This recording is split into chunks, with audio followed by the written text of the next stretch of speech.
Welcome to today's Leslie Eats See Do, where we are back on a plane. I usually have a lot of trouble sleeping on a plane. Recently, I saw a YouTube video by the Wall Street Journal where a sleep expert explains the different ways that are best for sleeping on a plane, and I'm going to try them.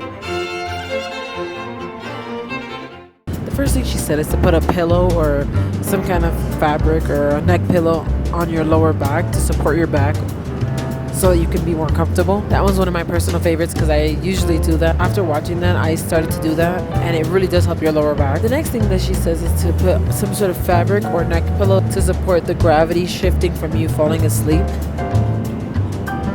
I personally like to put it the opposite way, as ridiculous as it looks. It really helps my neck from falling forward, which it usually does.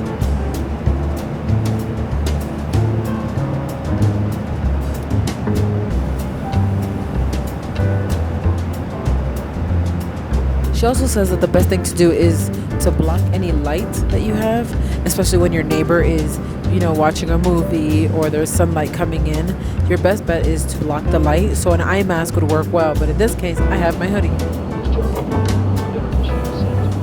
She also says that putting on earpods or earplugs is a good way to block out any of the noise that you hear from your plane or from your neighbors around you. And I usually have my earpods in, but then sometimes I don't.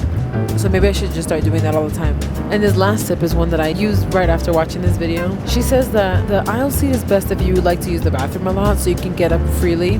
But the problem with that is that you have to move a lot if your seatmates in the middle and the window seat like to get up a lot, so that's something you have to worry about, but it is good for easy access for you. Then she said the middle seat ideally is just not a good seat in general. And last but not least, which is my favorite and the reason why I picked the window seat today, she says the window seat is best for support, which is exactly what I use the window seat for. The window seat is best for support, but you have to make sure that you don't have to use the bathroom a lot, because I chose the window seat today because of this YouTube video. I usually do, but now she supported my reasoning for liking the window seat. I usually sit in the window seat so that I can have something to lean on as the body of the plane, and I also like to look out the window, so I feel like it's 2 for 1. This is usually the reason why I choose the window seat, but she kind of confirmed it for me this time around, and I feel better about it. I use these tips on today's flight. I also like to stretch my legs up if it's possible, so I think putting your bag in the overhead bin is really important. I usually like to put my bag in the overhead bin so that I have extra legroom space, and I also like to use a sling that I have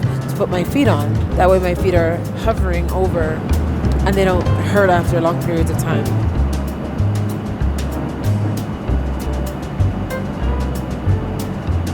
I think a little foot hammock is essential on those long flights. So the foot hammock allows me to level my legs and swing them back and forth. So a foot hammock is also a great way to get some sleep and rest on your long flights. Overall, between her tips and using my own tips, I think I got a better sleep on this flight, especially on how long it is. Making sure that I have a neck pillow, making sure that my lower back is supported, making sure that I have a foot hammock, an eye mask, and something that cancels noise out are really essential to having good sleep on a long flight, or any flight really. And I think they can help you too on your flight. So that's it for today, and I will see you tomorrow where I eat, see, or do something new.